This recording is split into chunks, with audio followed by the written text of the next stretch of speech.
Hello everybody, Adam here. I am a professionally trained audio engineer as well as metal guitarist. And today I'm going to be checking out Silverstein's new song, Infinite.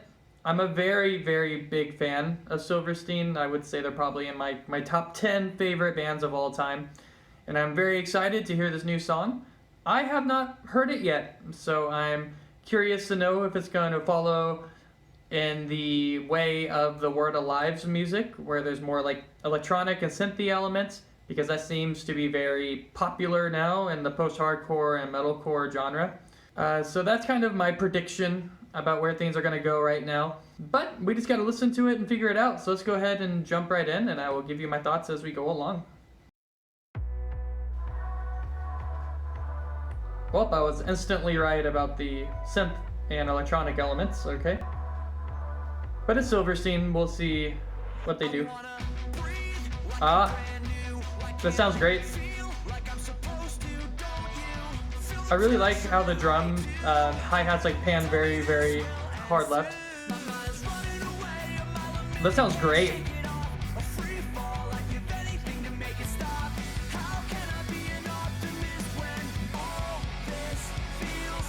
The electric guitar panning is great in this whole great chorus. This is a huge chorus, man. Man, the vocals are produced so well. Well, that's high for even Silverstein's vocalists. I'm very impressed with this chorus. Well, that's Aaron Gillespie. What the heck? Where did he come from?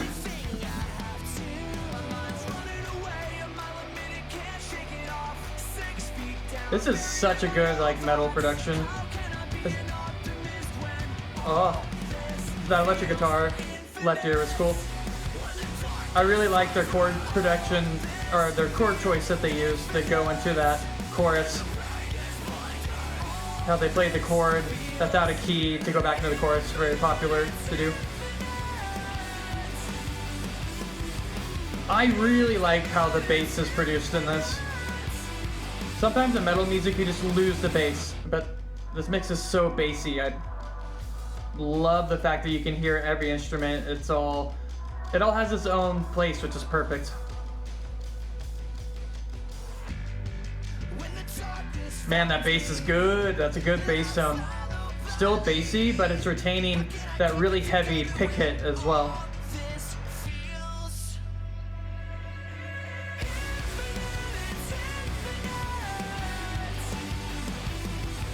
I like that call and response between the vocals and the electric guitar solo.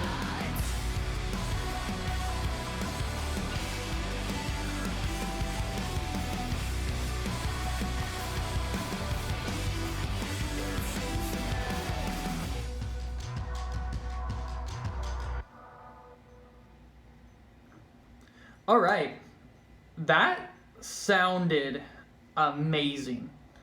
That was a great sounding track. I think the songwriting could have been a little bit better, so I'll go ahead and explain myself now on that. Like most of Silverstein's material, they follow the intro, verse, chorus, bridge, chorus, and maybe outro type of style. You'll find that type of style in every genre of music. That's the tried and true like pop way of writing music, and there's absolutely nothing wrong with that. In fact, my post-hardcore project I'm working on right now, that's the structure. There was one key thing that I think was lacking. They built up to this part where I thought a breakdown was going to happen, or at least some type of heavy part that maybe involved like a little bit of screaming as the primary vocal, and it just didn't happen during that bridge. I would have personally have liked for that bridge to happen exactly the way it did, and then this awesome breakdown to happen. Only 8 bars, that's all we need. We just need to release the tension, and then I would have liked a nice little broken down chorus. Hello everybody, Adam here. I am a professionally trained audio engineer as well as metal guitarist. and today I'm going to be checking out Silverstein's new song, Infinite. I'm a very, very big fan of Silverstein. I would say they're probably in my top 10 favorite bands of all time. And that's my critique as far as the songwriting goes. I did like their chord choice and like that little pre-chorus when they played the chord out of key, then they brought the key back into the chorus.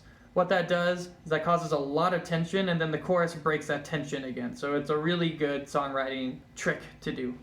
There's a lot I can say about the mix, but the primary thing that stood out to me was how good everything fit together.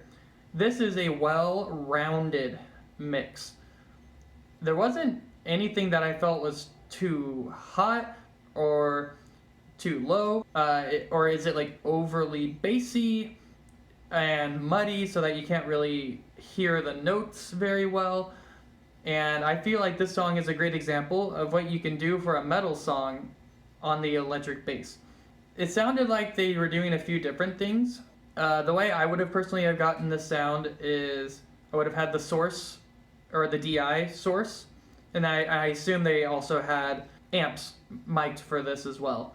And then the mic'd bass guitar amps sound a lot different than your just regular clean tone.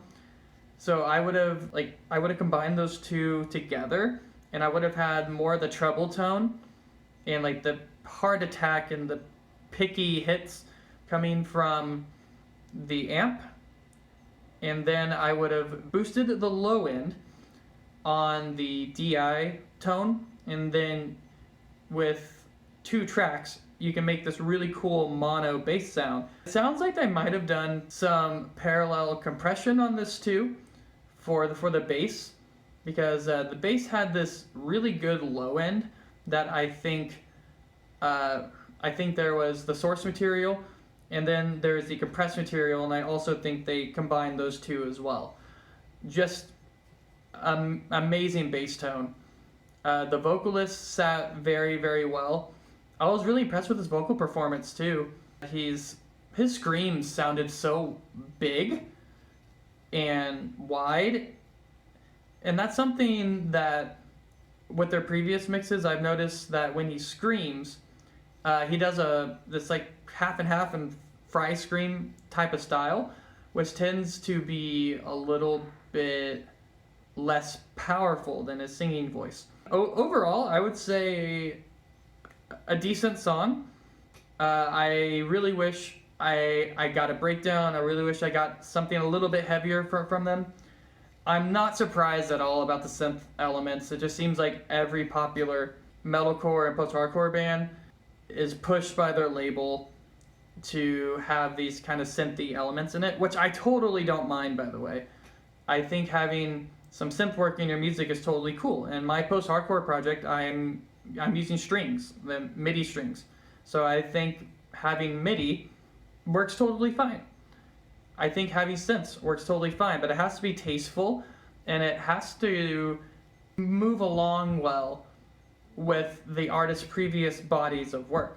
Silverstein has never been a band that uses synth elements like this, and so I'm curious to know exactly how much of this is going to be in the music, because normally they just have their 2 electric guitar players, their bass player, their drummer, and their vocalist. They go pretty raw normally.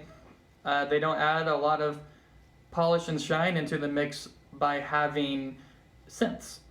And if they do ever have instruments that are not already in the band, it's usually a paid live acoustic performance. I'm very curious to know how this new album is going to sound. I'm curious to know if they're going to use any more electronic elements. So tell me what you guys think in the comments. Did you like the song? Do you think Silverstein is going in a good direction here? I think the electronic direction could be pretty questionable for them, considering they don't normally do this type of thing. But I have an open mind, so I'm going to still listen to the album, and I'm probably going to enjoy it just because it's Silverstein. Thank you for watching the video. Thank you for liking, commenting, and subscribing. So make sure you hit the subscribe and bell button as well. I do have a Patreon page as well. It's going to be the first link in my description below.